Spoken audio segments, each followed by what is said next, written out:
So Freddy P's life gets threatened, and him being a man from the streets thinks that if someone threatens you, you have to take them out before they take you out. So Freddy looks at his boy and says, "Yo, we gotta handle this." So they hop in the G-Wagon, Freddy with his weapon, his friend is also armed, and they head over to Diddy's location and wait outside the building.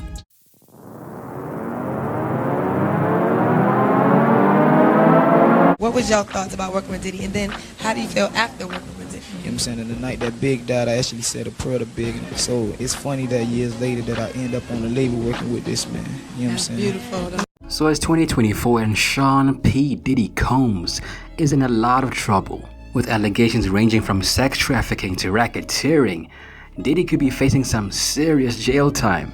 I'm talking about 15 years to life.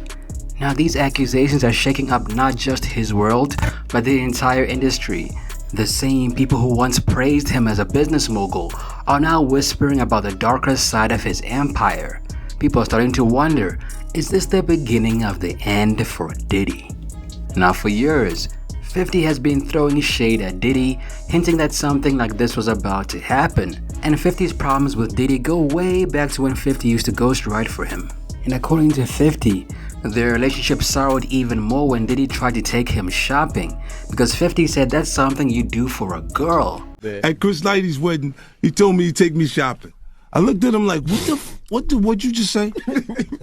Let me move, man, before I do something. You're gonna make me mess up the wedding. The tension escalated when 50 tried to sign Mace back around 2005. 50 offered $1 million for Mace, but Diddy wanted $2 million, forcing 50 to back out of the deal. Mace was, he was a cool dude, but Diddy blocked that deal. You know why it didn't go through. Diddy didn't let it go through. He wanted 50 to give him all of the money he thought I owed him.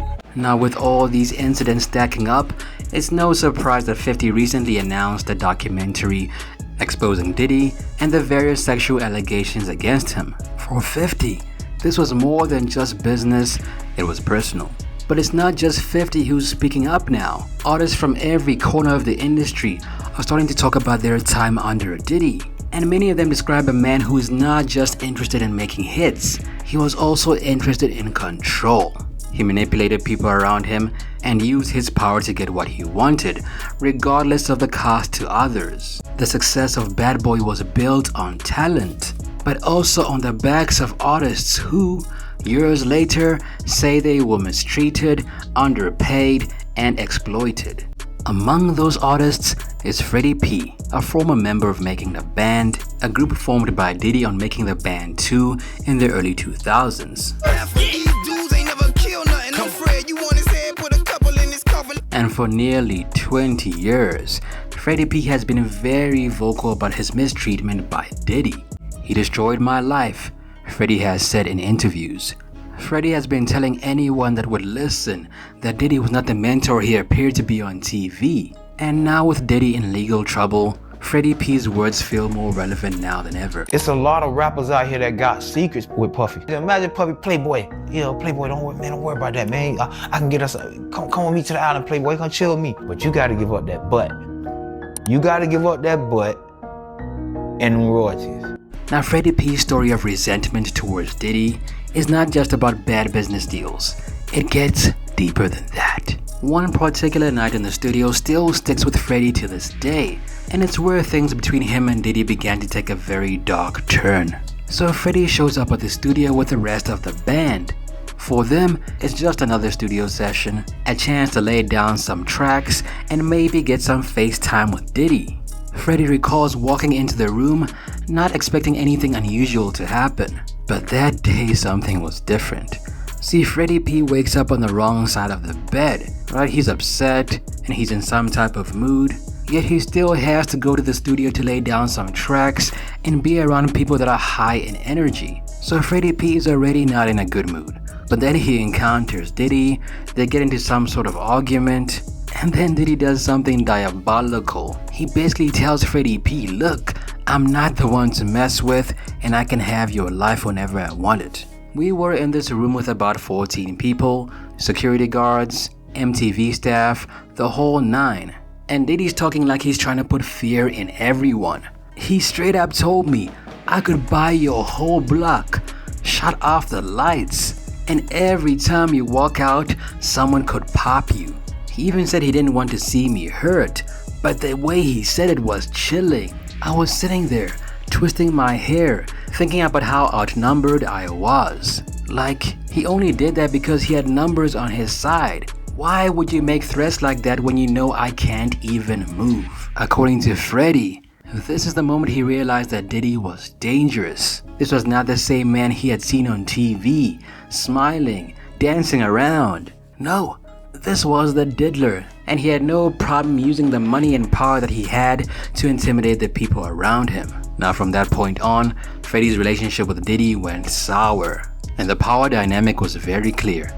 Diddy had all the control, and Freddy felt like he was walking on eggshells. In fact, after that night, Freddy P wanted out of the band, but he knew there was no easy way to escape and knew that Diddy held his career in his hands. How do you leave when the person in charge threatens your life? And I'm sure Cassie can talk about this for days, because I've heard a lot of people say, like, if Cassie was being abused, why did she stay with him for all those years? And I've already covered this in my Diddy and Cassie video, but we eventually uncovered that Cassie's life was threatened and she had no choice but to stick with the man. Okay, so Freddy P's life gets threatened, and him being a man from the streets thinks that if someone threatens you, you have to take them out before they take you out. So Freddy looks at his boy and says, yo, we gotta handle this. So they hop in the G-Wagon, Freddy with his weapon, his friend is also armed, and they head over to Diddy's location and wait outside the building. At this point, their eyes are locked on the exit, tension is thick in the air, and Freddy is about to make one of the biggest mistakes of his life. Freddy recalls, me and my dog, God rest his soul, we were posted up just waiting for his ass to come out. So Freddy P's posted up at the studio, however Diddy does not come out of the building, and Freddy and his boy eventually decide to get out of there. So from Diddy's perspective, it makes sense as to why he didn't reach out and help Freddy P. I mean, how do you help a guy that once tried to end your life? But at the same time, Freddy's frustrations make sense as well because Diddy threatened him. And this is the same guy that allegedly put out a hit on Pac, so Diddy was a dangerous man and Freddy had a right to be afraid of him. Now Freddy P's frustrations with Diddy don't just stem from threats, they also stem from financial exploitation. Freddy joined making the band with dreams of becoming rich, famous, and cementing a real career in the music industry. But as time went on, Freddy says those dreams began to fade. According to him, Diddy made them work really hard, record, perform, promote their music, but they were not compensated the money they were owed, and we've heard this several times from former bad boy artists. So this trend has been going on for a long time. I mean, we didn't get paid like we were supposed to. I mean, the album sold 500,000 copies, but where was the money? Diddy didn't have our backs. He could have made sure we were taken care of, but he left us hanging. Now Diddy also blocked reruns of Making the Band from airing. I mean, if you try to look for the show on any streaming platform, you probably won't find it. And this is another issue that Freddy has with Diddy. Freddy feels like, yo, at least if this was on a streaming platform, we would be making residual income and we'd be able to feed our families, right? When the camera was off, how was he treating him? Like he wasn't. Nah, he had no plans. That was all for MTV show, bruh. He ain't had no plans for them. Now, the cheesecake incident. I want me a piece of cheesecake. From, you know where to get the cheesecake spot is at? Yeah. And y'all can walk from here, get the cheesecake, see the city, enjoy the sights, would you? There's a deeper psychological reason why Diddy sent them to get that cheesecake. Diddy framed it as, look, the only reason why I want you to get that cheesecake from me is because I want you to earn your stripes around here. But that's not what the whole incident was about. It was about power, control, and manipulation. Diddy was basically going, how far are you willing to go for this contract? Like, what are you willing to do for me? Take that. So that incident was more than just a reality TV stunt. It was a sign of how Diddy viewed them. That wasn't about cheesecake. That was about control. He wanted to see if we would do it, to see if he could break us. Now, interestingly enough, the cheesecake was not meant for Diddy. Beyonce was in the building, and she's the one who demanded the cheesecake, causing Diddy to act on her wishes. That was a power play, plain and simple. He wanted to show us that no matter how big we thought we were getting, we were still under his thumb. Now, with all the allegations that are going on against Diddy, maybe under his thumb is not the best term to use right now. I'm just saying, Freddy P. I'm just saying. So with everything that was going on, like Diddy treating him unfairly, threatening his life, and only seeing a glimpse of stardom before it got taken away, Freddy got extremely depressed and even thought of unaliving himself. I couldn't even remember the last time I felt happy.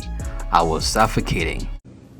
To be at your highest peak and have it snatched away from you because you don't want to kiss ass. And man, we all black people, man. Black people continue to step on each other and hold each other down. And that shit for people mental. I'm a nigga that'll run in your shit loop, bro. I don't give a fuck. Do you really want to be in a situation where you make a man that mad, dog? Now, Making the Band aired around 2003, and it's 2024 now, which means Freddy has been holding a grudge against Diddy for 20 years.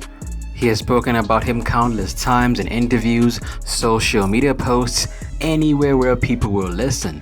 And now with Diddy facing serious allegations, Freddy's voice seems more relevant than ever. For him, the wounds are deeper than business. This is about a man who promised him the world, only to strip him of his dreams, his money, and even his mental well-being. He destroyed my life, Freddy has said. And those words echo every time someone brings up Diddy's name. Now, the tension between Diddy and Freddy is serious, but I think Diddy feels like he's somehow above the situation, and at the moment he has way more important things to worry about than Freddy P. So as far as Freddy goes, I hope this arrest gives him some sort of closure, because holding on to a grudge for 20 years, that's not good for your soul. Now, making this video made me think about something, right? Let's say you're a new rapper in the game and you need a label to sign to. Are you signing to Diddy, Suge Knight, or Birdman? Let me know down below. None of them. Anybody who stand next to a nigga, and stand next to somebody who try to hurt me, man, you been a op. You stand next to my op, boy, you get hit, boy. I don't care if you're my brother. You showing me who you with. So when y'all doing all that and y'all getting on them checks from that man and they come back and look, ain't even throw a nigga a verse, yeah, it was up with y'all, man. Somebody, like I said, give me 200,000, man. I'll make sure these suckers never touch the city again, man. All this acting needs to stop. It's over for all of them, man. I want them all gone, man. All of them, man. Everybody who rock with that nigga. Everybody who used to be down with a nigga and rock with that guy and turn their back on me. I want you gone, man. Tell your stories of how you touch your weed, man. I don't like you, dog. I don't like you. You want war, let me know you want war, boy. Somebody give me 200,000, I make 50, give me 200,000, man. Start running out the city, man. You been rocking with the wrong, you been going about this the wrong way. Give me the money. Yeah. That's it for me. It's your boy Ali. What do you think about the Freddy P and Diddy situation? Let me know down below. And add me on Instagram at Ali Talks Music. Till next time, peace.